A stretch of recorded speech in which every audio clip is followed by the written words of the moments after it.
안녕하세요. 자, 오늘은 지난 시간 이어서 167쪽 86번 맞죠? 예, 86번 어법에 맞지 않는 것. 자, 이 부분은 여러분들 기본서에 보면 즉 우리말에 어울리지 않는 외래어 표기라는 게 있을 거예요. 즉 외래어식 어법에 대해 주의하는 것인데, 문제는 다소 좀 외래어 투과한다고 다 나쁜 것이냐라는 데 대해서 국어 선생님들이 의견이 있어요. 그렇기 때문에 이건 출제를 할 때 그렇게 기본서에서, 즉 기본서의 내용도 역시 고등학교 문법교과서를 즉 가져와서 넣어놓은 거니까 그렇게 학교 문법교과서에서 지적하는 것만 우리가 기억을 하시면 되고, 모든 외래어식 어법이 틀렸다는 얘기는 아니죠. 그러니까 그런 외래어식 어법의 문제점은 뭐냐, 즉 우리말에 없는 문법적인 표현을 쓰거나 아니면 자꾸만 사물을 주어로 하는 수동태적 표현, 이런 것들을 주의하는 거고, 또 뭐뭐 하다라고 하면 될 걸 괜히 그걸 즉 다른 식으로 드러낼 때, 이때가 문제인데요. 또 여러분들이 영어 공부하면서 배웠던 아무리 뭐뭐 해도 뭐뭐 하지 않는다, 이런 표현들은 사실은 우리말에서는 불필요한 그런 표현들이 됩니다. 자, 그래서 여기서 얘기하는 것과 플러스해서 여러분들 기본서에서 또는 보충 자료에서 외래어식 표현이라고 지적하는 것만 주의하시면 되고요. 출제 비중은 높지가 않죠. 왜냐하면 국어 선생들이 서로 이견이 있기 때문에 출제 비중은 높지 않은 부분입니다. 자, 1번 보면요. 그 사람은 성각자라 할 만하다. 잘했죠? 뭐뭐라 할 만하다 하면 되는데, 이걸 성각자임에 다름이 없다, 이런 식의 표현들은, 즉 뭐뭐의 다름이 아니다, 이런 표현보다는 뭐뭐라 할 만하다, 뭐뭐의 다름이 아니다 라는 표현은 잘못된 것이고, 성각자임에 다름이 없다, 이런 표현은 잘못된 것이고, 즉 그냥 성각자라 할 만하다 또는 뭐야, 그는 성각자다 라고 표현하면 됩니다. 다음 2번 회의를 하도록 하자. 잘했죠? 회의를 하자 또는 회의하다, 즉 회의하다라고 하면 되지, 회의를 갖다라고 해서 have를 직역한 회의를 갖도록 하자라는 표현은 잘못된 것이고, 이렇게 회의를 하다, 그러니까 우리말로 하다라고 써야 될 부분을 자꾸만 뭐 갖다, 있다, 이런 표현으로 바꾸는 걸 주의하자 이 말이에요. 다음 3번은 방금 말씀드린 대로 연구팀에 의하여 개발되었다라고 했는데, 이 주어가 지금 에이즈 치료약이에요. 사물을 주어로 했다고. 그래서 이런 수동태 표현이 나오는데, 가급적 우리말은 주어가 사물이 되는 피동형 수동태는 강조할 때 이외에는 안 써요. 그리고 이 부분에서도 에이즈 치료약을 개발했다는 게 중요한 거지, 에이즈 치료약이 개발되었다라고 수동태, 즉 피동으로 쓸 필요는 없죠. 그러므로 올바로 바꾸면 뭐야, 무슨 제약 연구팀이 에이즈 치료약을 개발했다 하고, 개발되었다라는 피동형보다는 개발했다라고 표현하는 게 더 적절하겠습니다. 따라서 개발되었다가 아니라 개발했다, 즉 에이즈 치료약을 개발했다라고 해야죠. 4번 우리 회사에서는 오염된 폐수는 정화하여 내보낸다. 이걸 정화시키다 하고 지나친 사동을 쓰면 안 되고, 정화하여 하고, 즉 주동으로 표현하는 것이 적절하죠. 그래서 우리 회사에서 오염된 폐수를 정화하여 내보냈다 하고 표현한 게 맞습니다. 이걸 시키다라고 사동형으로 쓰면 안 되고, 선생님이 항상 시키다라는 사동이 나오면 뭐하라? 의심하라 라고 했습니다. 따라서 86번의 정답은 3번. 87번 어르신, 이는 아직 튼튼하시죠? 라는 것의 문제점과 같은 원인으로 쓰여진 걸 찾으라는 거예요. 그냥 틀린 표현을 찾으라는 게 아니라 잘못된 이유가 같은 것. 높임법의 잘못이죠. 즉 어른께는 이 대신 치아라는 표현을 써야 되는데 높임이 잘못됐어요. 1번 입에는 사람이나 짐을 싣고 하루에 5번씩 운행합니다. 이 문장의 잘못된 점은 짐을 싣다는 맞지만 사람은 태우다라고 해야 되는데 필요한 서술어가 빠졌죠. 그러므로 꼭 필요한 문장 성문이 빠졌다. 필요한 문장 성문이 빠졌다라고 지적하고요. 2번은 정답이죠. 어른께는 나이 대신에 뭐라고 해야 돼요? 연세라고 해서 올해 연세가 얼마나 되셨습니까? 하고 연세라고 써야죠. 다음 3번에 우리는 어릴 때부터 함께 자란 막연한 사이라. 이는 어휘가 잘못 쓰였죠? 막연하다는 어휘가 아니라 뭘 써야 돼? 막역한 사이다 하고 써야죠. 막연한이 아니라 막역한이라고 써야겠습니다. 4번에 그는 과반수 이상의 찬성을 얻었습니까? 이때 과반수 이상이 틀렸죠? 과반수 이상이 아니라 뭐야? 이때는 어떤 이유로 틀린 거예요? 중복된 표현. 이미 과반수가 반수 이상이라는 의미니까 이상이라는 말을 빼고 과반수의 찬성을 얻었습니까? 라고 해야죠. 정답은 2번. 다음 88번. 문장 속에 밑줄 친 어휘 선택이 가장 적절하고 자연스러운 것. 자, 이건 한글 맞춤법 문제가 아니라 표기는 맞는데 그 어휘가 문장에 어울리느냐라는 거예요. 우리가 불가피하다 하면 피할 수 없다라는 의미고, 여기서는 돈이라는 것이 사람이 살아가는데 없어서는 안 되는 것이다 라는 이런 의미니까 때려야 뗄 수 없다는 의미일 때는 뭘 써요? 불가결하다. 불가결한 요소다.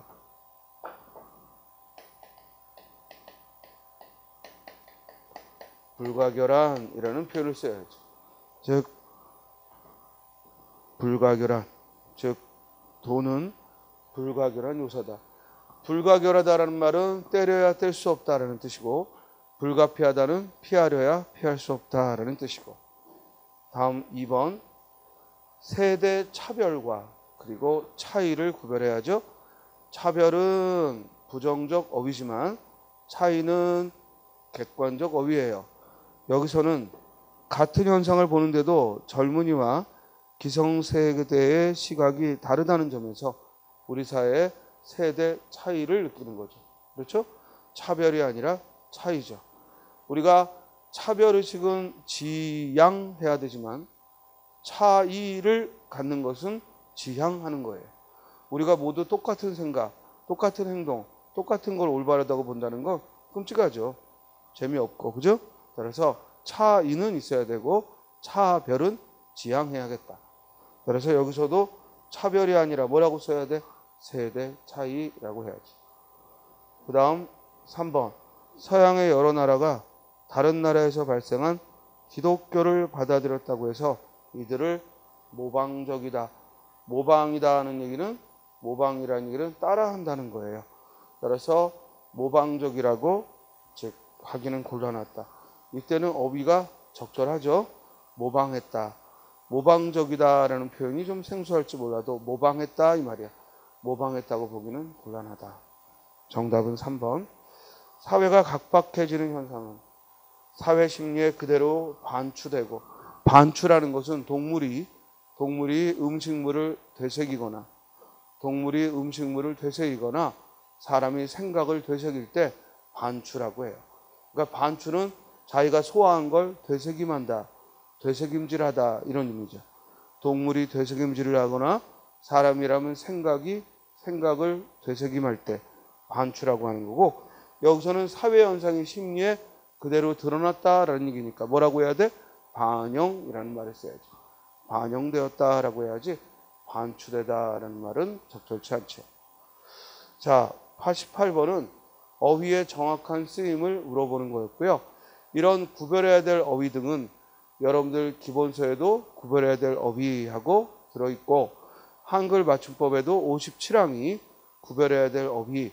근데 한글 맞춤법 57항에 있는 구별해야 될 어휘는 주로 표기상에 헷갈리지 말아야 될 그런 거라면, 그래도 그 표기에서 헷갈리지 말아야 될 것들도 결국 의미에 정확한 구별을 해야 하죠. 그러니까 앞으로도 어휘가 우리 시험에서 여러분들의 관건이라고 했습니다. 그래서 어휘에 있어서 이런 구별을 요하는 것들, 이럴 때 반드시 사전을 찾고, 그리고 사전에 있는 예문을 통해 그 구별을 해야지 자꾸만 낱말 뜻을 설명하려 드는 건 그건 그건 국어 선생들이 하는 것이고 여러분들이 실제로 시험장에서는 그 함께 쓰이는 그런 표현들 이런 걸 통해서 예문으로 구별을 할 수 있도록 더 연습을 하기 바랍니다. 방금 얘기한 반추나 반영 이런 것들도 즉 짤막한 예문으로 소가 먹은 것을 반추한다. 반면에 사람은 즉 다른 사람의 말을 자기 마음에 반영한다. 이런 식으로 반추, 반영이라는 표현들도 어휘로 구별하기 바랍니다. 89번으로 가죠. 어법에 맞게 자연스러운 것. 영희가 먹은 것을 준비해온 탓에 이때 먹은 것은이 아니라 먹을 것을 하고 그 조사가 오탑니다. 은이 아니라 을로 바꾸고요. 자, 문제는 영희가 먹을 것을 준비해온 탓에 모두 마음을 놓았다라고 했는데 우리 탓이라는 어휘와 덕분, 덕택이라는 어휘는 구별해야죠. 우리가 탓이라는 것은 부정적으로 책임을 물을 때, 즉 책임을 물을 때 쓰는 것이지 내가 넘어진 건 너무 힐이 높았기 때문이야 하고 부정적인 의미에 부정적인 이유에 쓰는 거고 덕분은 긍정적인 이유에 덕분, 덕택이라는 말은 주로 긍정적인 이유에 쓰는 거죠. 그리고 이런 어떤 사람 때문에 또는 어떤 가까이 있는 것 때문에 일어난 부정적, 긍정적인 때에는 탓이나 덕분을 많이 쓰지만 이 문장, 그런 구어체가 아니라 문장에서는 구별하지 않고 때문이라는 말을 쓰죠. 그죠? 때문이다. 뭐뭐 때문이다 하는 말은 긍정, 부정에 모두 쓰는 것이고 내가 합격한 것은 규칙적인 습관 때문이다. 내가 떨어진 건 불규칙적인 태도 때문이다. 이렇게 때문은 긍정, 부정에 모두 쓰고요. 그러나 탓과 덕분은 부정과 긍정이라는 구별을 하셔야 됩니다. 다음, 그래서 1번은 준비해온 탓에가 아니라 뭐라고 해야 돼? 준비해온 덕분에, 준비해온 덕택에 라고 해야죠. 2번, 철수는 친구와의 원만한 관계를 유지하려고 그 조건을 수락했다. 여기서 서술어는 수락했다. 목적어는 그 조건을. 그리고 친구와의 원만한 관계를 유지하려고, 즉 려고라는 어미를 써서 이유를 말하고 있죠. 유지하려고 그 조건을 수락했다. 틀린 거 없네요. 정답은 2번. 오늘의 경제적 어려움은 과소비 풍조에 있다 하면 끝내죠. 있다 하면 끝나는 건데 뭐뭐라는 사실이다는 불필요한 표현. 이 불필요한 표현이란 뭐냐면 글을 써놓고 뒤에 붙는 쓸데없는 뭐뭐라는 사실이다, 뭐뭐라는 생각이다, 뭐뭐인 것 같다 이런 말을 한번 빼봐요. 빼보고 말이 자연스러우면 그건 안 쓰는 게 좋죠. 그렇죠? 그리고 마지막 서술어가 사실이다라고 끝나려면 주어가 뭐가 와야 돼? 사물이 와야지. 그렇지? 사물이 와야 되는데 여기서 어려움이라는 사물이 오니까 경제적 어려움은 하고 사물이 오니까 우리가 뭐뭐라는 사실이다가 매끄러운 것처럼 느껴지지만 사실은 뭐뭐라는 사실이다는 빼버려도 아무 문제가 없죠. 그래서 오늘의 경제적 어려움은 과소비 풍조에 있다. 이런 건 쓸 때부터 잘 고치면서 쓰기는 어렵고 여러분들이 나중에 공무원이 되어서 무슨 문서를 만들다가도 써놓고 나서 한번 서술어가 이게 없어도 되지 않나 그런 표현들을 주의하시면 보다 간결하고 깔끔한 문장을 만들 수 있습니다. 처음부터 완벽하려고 하지 말고. 보세요. 자, 따라서 3번은 불필요한 표현이 들어가 있죠. 뭐뭐라는 사실이다는 빼야죠. 4번 수지는 연예인이 등장하면 눈이 두리번거린다. 미친 아이란 얘기죠. 그래서 흥분해 있는 건데 문제는 이 두리번거리다가 선생님은 초, 중, 고 또는 뭐 20대 초반도 상관없고, 아니 나이를 먹어도 관계없는 것 같아요. 뭔가 연예인이 등장했다. 주한역 한복판에, 그죠? 또는 우리가 공부하는데 연예인이 들어온다. 그럴 때 우리가 깜짝 놀라가지고 막 두리번거리고, 또는 야, 쟤 누구 아니야? 이게 자연스럽다고 봐요. 무슨 말이야, 글쎄요? 여기 지금 저기 뭐야, 강동원이 딱 들어왔어. 근데 전부 왔나 보다. 이러면 그거 이상하지 않겠어요? 그건 오히려 병든 감정이에요. 일상에서 다른 것이 나타났을 때 반응하지 않고, 뭐 강동원이 오든, 근데 갑자기 국어책에 문재인이 걸어와, 그죠? 근데 뭐 왔나 보다. 있어요? 그거 굉장히 위험한 감정이에요. 근데 우리는 오히려 호들갑스러운 걸 자꾸만 욕하는데, 그 호들갑스러움은 사실은 건강한 감정이에요. 무슨 말인지 알겠어요? 모임에 갔어. 낯선 애가 왔어. 너 누구니? 이름이 뭐야? 이게 정상적인 감정이지. 누가 왔든 안 와도 뭐 왔나 보다. 뭐 나갔나 보다. 이거 굉장히 위험한 감정입니다. 그런 사람은 자기밖에 모른다는 거지. 그래요? 그러나 조금만 변화가 있고, 그죠? 이럴 때 호들갑을 떠는 걸 우리는 야, 웬 호들갑이야 그러지만 건강한 감정이라고. 이해되세요? 수진이는 건강한 아이야. 자, 수진이는 연예인이 등장하면 눈이 두리번거린다. 자, 문제는 건강한 아이인데 글쓰기가 좀 실력이 떨어지지. 두리번거리다는 반드시 목적어가 나와요. 국어사전을 찾으면 이렇게 돼 있을 거야. 무엇을 눈을 크게 뜨고 좌우로 움직이다, 이렇게 나올 거야. 알겠어요? 이건 무슨 의미냐면 앞에 꼭 뭐가 있어야 된다는 거야? 목적어가 있어야 된다는 거예요. 따라 두리번거리다는 두 자리 서술어야. 목적어가 나와줘요. 그래서 눈이 두리번거리다는 없는 말이야. 뭐라고 해야 돼 그럼? 눈을 두리번거린다. 주위를 두리번거린다. 그죠? 집안을 두리번거린다. 그죠? 이해되세요? 따라서 반드시 목적어가 나와줘야 하죠. 다음, 따라서 89번의 정답은 2번. 90번 보겠습니다.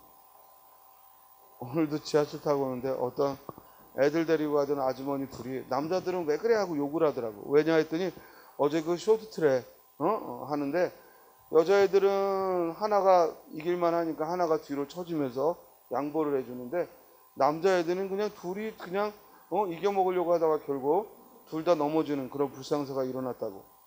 그런데 그건 이제 보기에 따라 다른 거예요. 또 다른 입장에서는 스포츠는 스포츠인데 누구에게 양보한다는 건 선수로서 기본이 안 돼 있는 거지.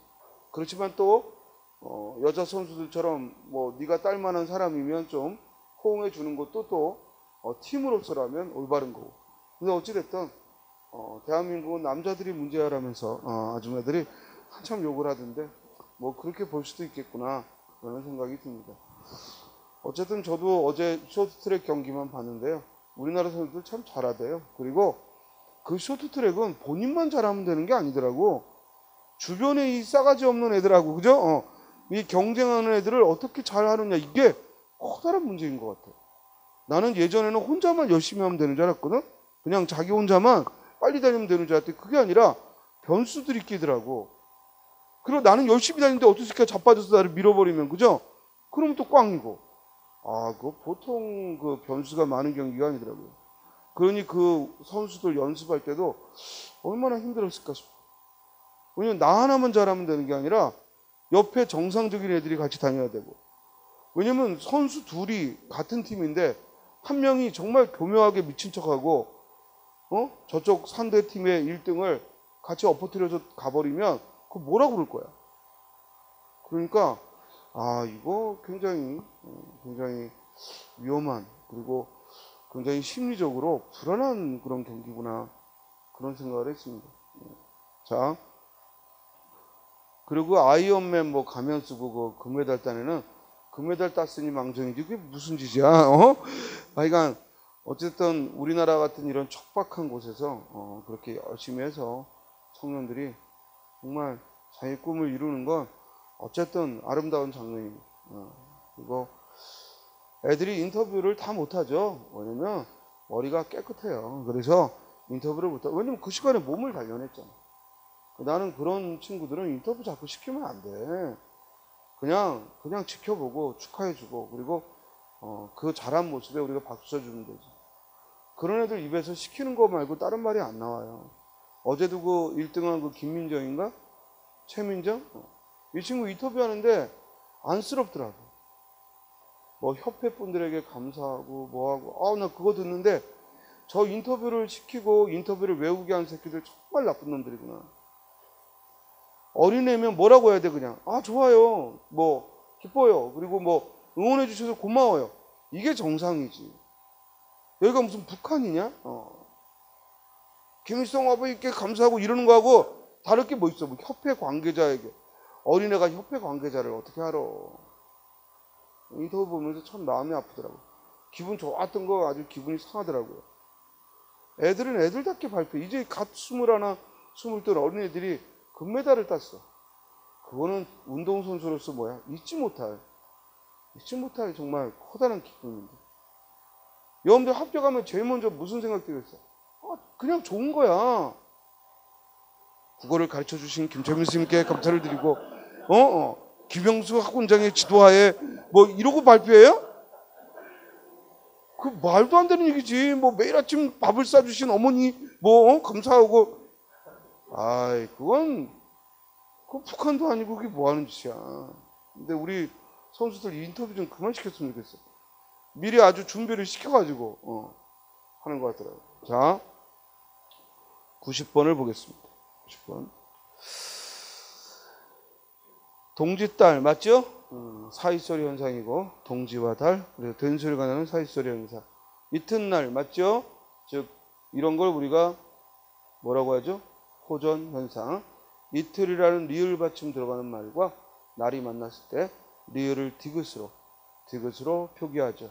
물론 발음은 뭐로 나요? 비음화가 나죠?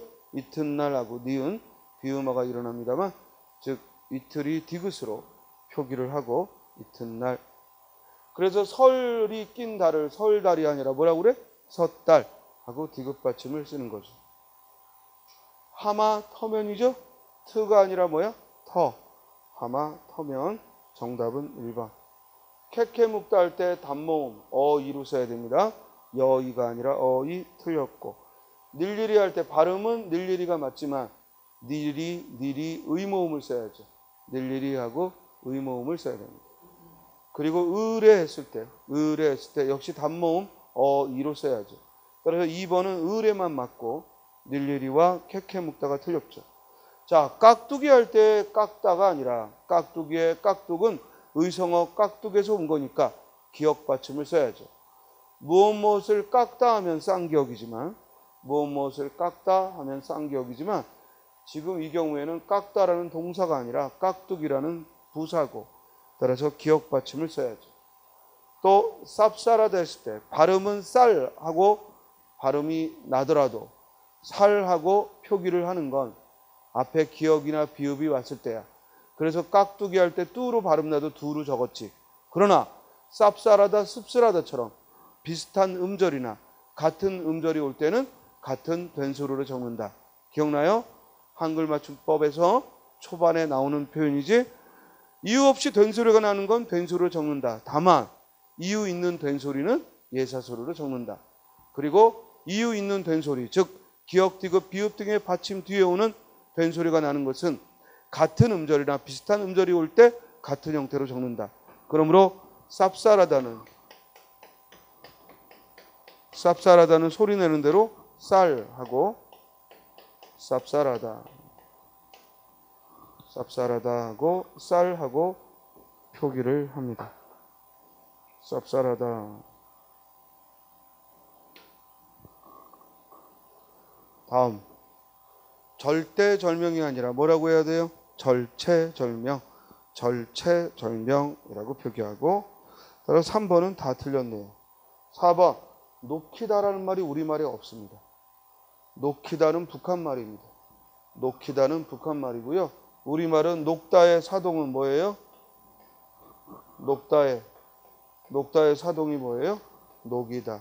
전미사 이를 써야죠. 녹이다. 높게 하다 이 말이죠. 그래서 전미사 이를 써야 돼.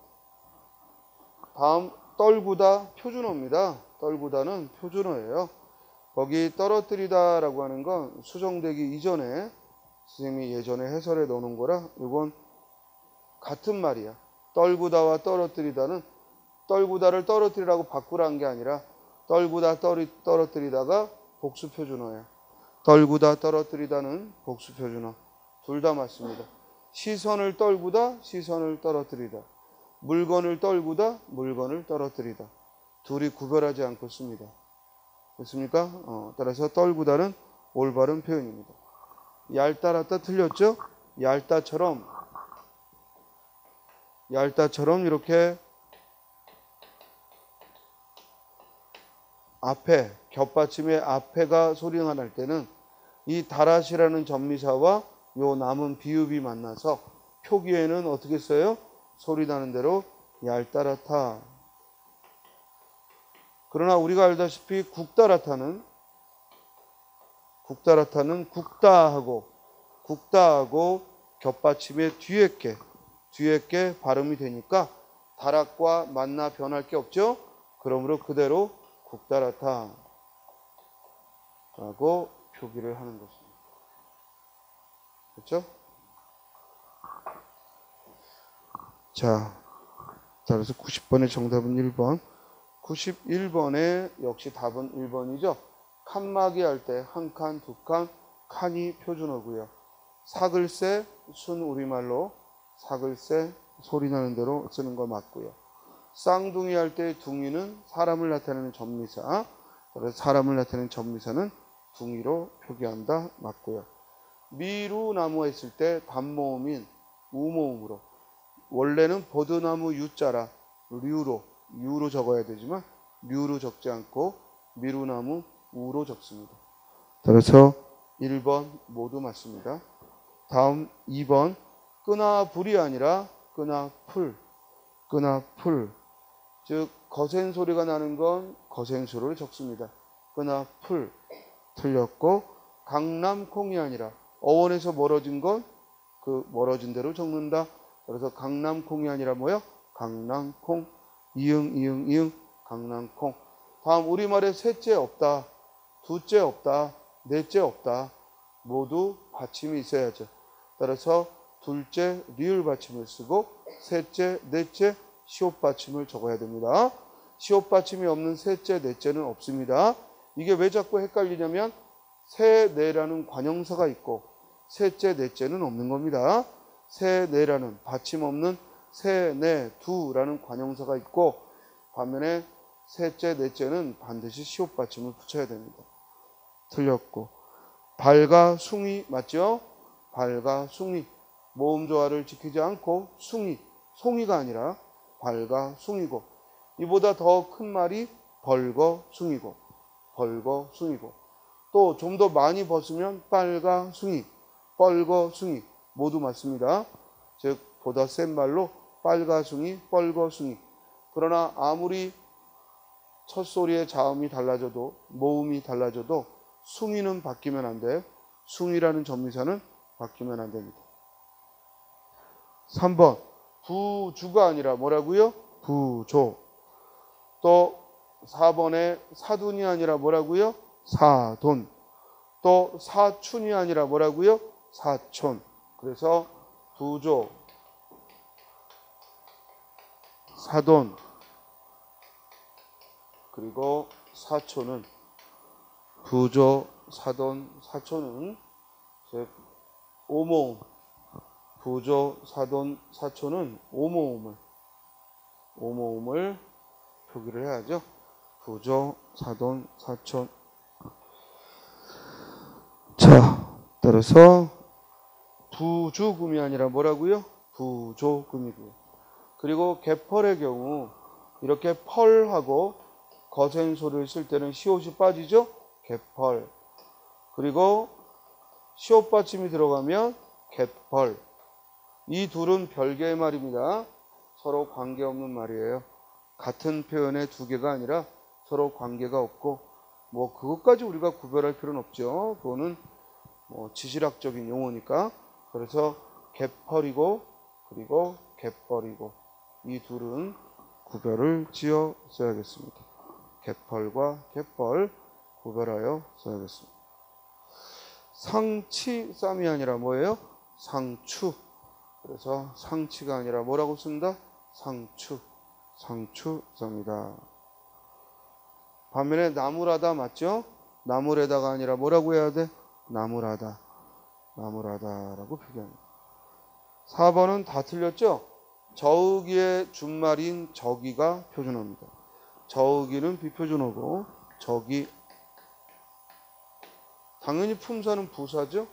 저기 그리고 멋쟁이가 아니라 뭐예요? 멋쟁이, 쟁이를 써서 멋쟁이라고 표기를 하고 안사돈이 아니라 뭐라고요? 안사돈, 사돈이라고 표기하고요. 다음 호노라를 다소 비아냥거리며 하는 말로 특이가 아니라 뭐야? 튀기, 튀기라는 표현을 씁니다. 튀기라는 표현을 씁니다. 91번에 정답은 1번입니다. 92번 의미 전달이 명확하고 어법에 맞는 것. 철학자는 이러이러한 사람이다. 철학자를 정의했네요. 그리고 사물의 현상의 외면보다는 본질을 파악하려고 애쓰는 사람이다. 우리 A보다는 B 그러면 A와 B는 서로 견줄 수 있는 두 대상이 나와야 돼. 외면에 상대되는 말 뭐가 나왔어? 본질. 따라서 올바른 표현이죠. 정답은 1번. 2번 첨단 기술을 개발하기 위해서는 뭐뭐 하기 위해서는 밑줄 치고 이렇게 앞에 이어진 문장이 뭐뭐 하기 위해서 라는 말이 나오면 반드시 뒤에 후절에는 어떤 서술어가 나와야 돼? 뭐뭐 해야 한다. 즉 B 해야 한다. 뭐뭐 하기 위해서 B 해야 한다. 뭐뭐 하기 위해서라면 B 해야 한다. 뭐뭐 하기 위해서는 B 해야 한다. 즉 능동의 표현이 주동의 표현이 와야 되는데 거기 뭐가 왔어? 시켜야 한다. 틀렸지. 그럼 어떻게 바꾸면 돼? 첨단 기술을 개발하기 위해서는 우선 기초과학의 발전을 충분히 해야 한다. 이렇게 먼저 고치고 다시 이제 또 매끄러운 표현이 없나? 그럼 어떻게 하면 돼? 첨단 기술을 개발하기 위해서는 우선 기초과학이 충분히 발전해야 한다. 이렇게 또 바꾸면 되고. 일단은 잘못된 건 시키다의 사용이지. 시키다가 무리하게 쓰였죠. 발전해야 한다. 그래서 뭐뭐 해야 한다. 다음 거기 3번에 교육하던 이들은 학생들로 하여금 성공의 기쁨을 맛볼 기회를 많이 주어야 한다. 자, 선생님이 해설에 학생들에게로 고쳐라 라고 써놨는데 왜 학생들에게로 고쳐야 한다고 했을까? 왜? 왜 학생들로 하여금 학생들에게라고 바꾸라고 그랬을까? 서술어가 세 자리 서술어예요. 주다라는 말이에요. 주다는 세 자리 서술어예요. 어떻게 구성되지? A를 B에게 주다. A에게 B를 주다. 반드시 목적어와 필수 부사어가 나와야 돼. 그래서 우리가 주다 종류를 세 자리 서술어다라고 배웠죠. 이 문제를 푸는데 그걸 떠올리는 게 실력이야. 아마 쉽지는 않았을 거야. 근데 지금 선생님 설명 들으니까 떠오르지? 즉 주다라는 말은 반드시 목적어와 뭐가 와? 필수 부사어로 그 대상이 누구누구에게가 와야 돼. 그러면 여기서 목적어는 뭐예요? 기회고. 기회지? 기회를 줘야 한다. 누구에게? 학생들에게. 그러면 왜 학생들로 하여금이라는 어색한 표현이 학생들에게로 바꿔야 하는지 이해했어요? 그래서 학생들에게 기회를 줘야 한다. 4번 화석 에너지의 발전은 이산화탄소를 배출하여 공기를 오염시킨다는 단점을 지닌다. 자, 일단 주어가 화석 에너지의 발전이야. 서술어가 단점을 지닌다. 이상하지? 어떻게 화석 에너지의 발전이 단점을 지니겠어?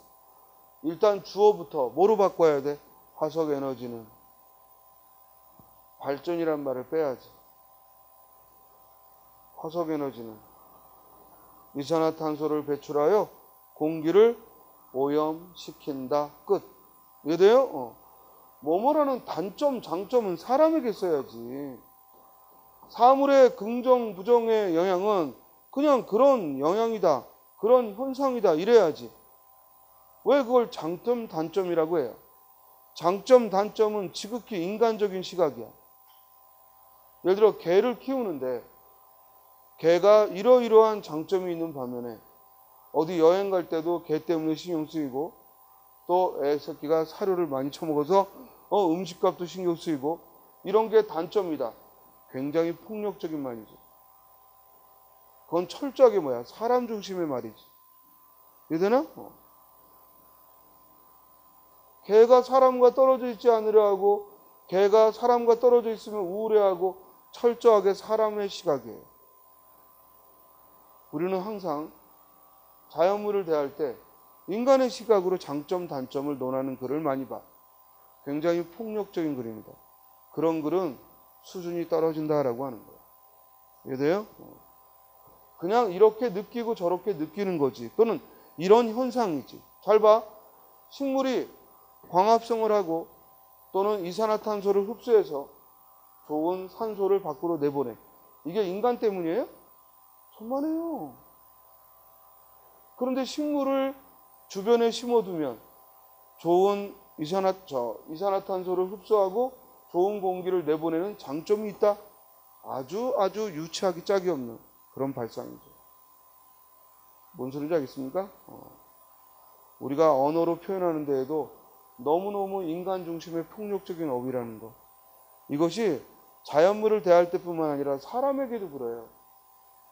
자기가 기분 나쁘면 저 사람의 단점이래. 자기가 기분 좋으면 저 사람의 장점이래. 아, 저 사람은 말을 참 즐겁게 하는 장점이 있어. 저 사람을 만나면 내가 기분이 좋아져. 그냥 그 사람을 만나면 네가 기분이 좋아진다. 이건 좋은데 그걸 가지고 그 사람의 장점이라 말하는 건 너를 중심으로 한 폭력적 말이라고. 그러니까 나중에 그 사람 때문에 기분이 나빠지면 또 말을 함부로 한다는 단점이 있어. 이렇게 얘기를 하지. 그 사람은 그냥 자기 생각을 드러낸 건데.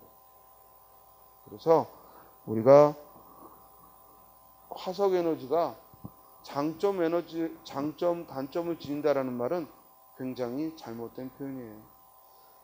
그것은 그냥 그대로 화석 에너지가 갖는 그대로의 현상이지, 그걸 이제 장점으로 보느냐 단점으로 보느냐는 인간의 쓰기에 달려있고 인간의 시각으로 보는 거죠. 지금 뭔 말인지 알겠어요? 자, 화석 에너지는 이산화탄소를 배출하여 공기를 오염시킨다. 이렇게 바꾸면 돼요. 화석 에너지의 발전이 단점을 지니는 게 아니라. 이해됩니까? 다음 93번. 이제 독해를 좀 살펴보죠. 1번 주장을 이끌어내는 논리라고 했습니다. 논리. 자, 논리의 이 주장을 이끄는 논리를 우리는 한마디로 뭐라고 하나요? 추론이라고 합니다. 추론.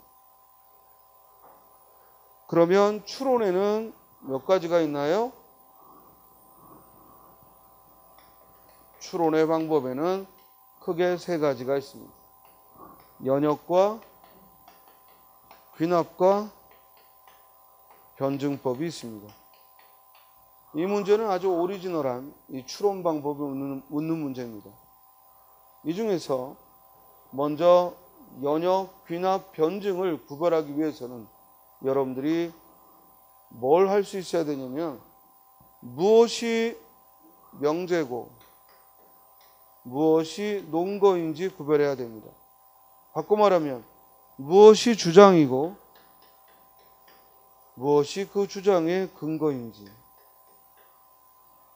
즉 주장이 무엇이고 근거가 무엇인지 이해했어요? 자, 연역은 그 주장이 구체적이고 그 근거에 비해서 구체적이고 그 근거가 주장에 비해 뭐야? 일반적이죠. 모든 인간은 죽는다. 따라서 우리 할아버지께서도 언젠가는 돌아가실 것이다. 모든 인간은 죽는다. 그러므로 나도 언젠가는 죽을 것이다. 그럴 때 주장은 내가 죽을 거란 얘기고 근거는 모든 인간은 죽기 때문이라는 거예요. 나라는 구체적인 걸 주장했고 모든 사람은 하는 일반적인 걸 근거로 세웠으니까 이를 연역법이다라고 합니다. 귀납은 그 반대죠. 귀납은 근거에 구체적인 걸 들어주는 거죠. 구체적인 사례나 통계를 들어주고 철수도 죽었고 길동이도 죽었고 영희도 죽었다. 그러므로 모든 인간은 죽는다. 즉 주장의 일반적인 진술이 드러나면 이를 귀납이라 합니다. 그래서 이 연역과 귀납은 결국 내용으로 보는 게 아니라요. 주장을 어떤 주장을 했느냐 이게 연역과 귀납을 나누는 게 아니라요. 그 근거와 주장의 관계가 구체적이냐 일반적이냐, 즉 근거에 일반적인 걸 들어주면 뭐야? 연역. 근거에 구체적인 게 들어가면 귀납. 이해돼? 근거에 일반적인 게 들어가면 뭐야? 연역. 근거에 구체적인 게 들어가면 뭐야? 귀납. 이렇게 기억하면 되겠지. 변증법은 아예 근거에 반드시 대립되는 의견이 나오죠. 대립되는 의견이 나오고 그 의견에서 절충적인 결론을 절충적 결론을 도출하면, 즉 대립된 의견들 속에서 절충적 결론을 도출하면 이를 뭐라 한다? 변증법이다라고 얘기를 합니다. 자, 그리고 여러분들이 많이 들어본 3단 논법은 연역법의 대표적인 방법이 뭐야? 3단 논법이야.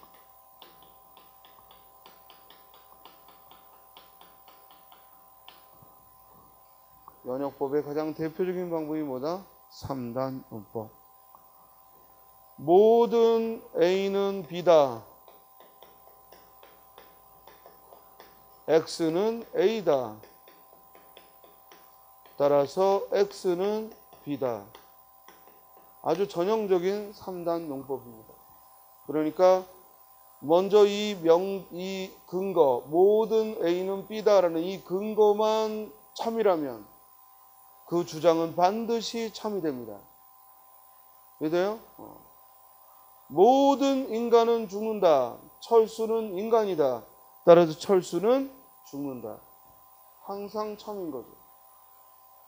모든 생명은 결국 죽는다. 즉 강아지도 생명체다. 따라서 강아지는 죽는다.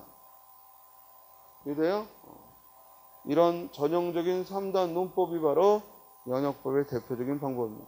다음, 여러분들이 유비추론, 즉 유추를 들어봤을 겁니다.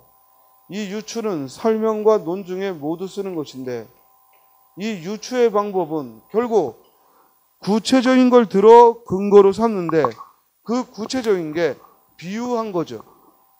이해돼요?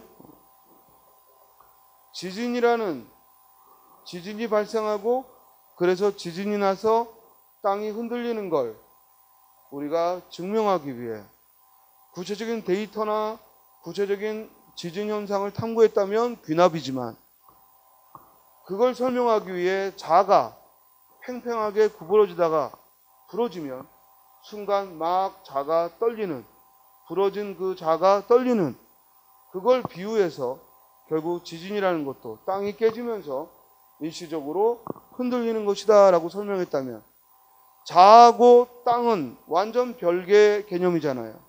별개의 사물이잖아. 이렇게 전혀 별개의 사물에 빗대어서 표현을 하면 그걸 뭐라고 한다고?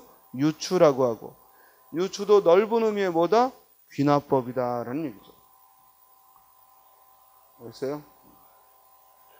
그리고 변증법은 아예 근거가 없어. 근거가 서로 다른 의견을 근거로 준 거예요. 서로 다른 의견을 근거로 주고 거기서 절충적인 결론을 내리지. 그러니까 변증법은 항상 읽어보면 다 올바른 말 같지. 이해돼요? 너무 늦게 자면 아침에 피곤하다. 너무 일찍 자면 즉 낮에 피곤하다.